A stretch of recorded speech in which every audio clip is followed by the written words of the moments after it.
Պարոն Փաշինյան, մարտի 17-ին համայն Վրաց պատրիարք կաթողիկոս Իլյա II մահացավ եւ հաշվի առնելով Վրաստանի հետ հարաբերությունների կարեւորությունը, ինչպես նաեւ ձեր անձնական հարաբերությունների որակը վրացի գործընկերոջ հետ, չեք կարծում, որ համայն հայոց կաթողիկոս Գարեգին II պետք է ներկա գտնվի մարտի 22-ին Թբիլիսիում կայանալիք հուղարկավորությանը։ Շնորհակալություն։ Ես կարող եմ ասել, որ Հայաստանի Հանրապետությունը հուղարկավորությանը կմասնակցի ամենաբարձր մակարդակով եւ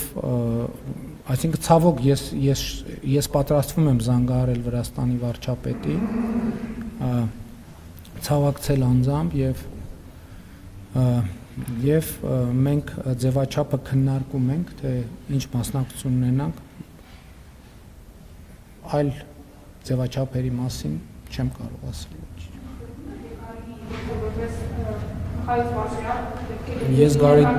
Ես Կտրիչ Ներսիսյանին չեմ ճանաչում որպես կաթողիկոս։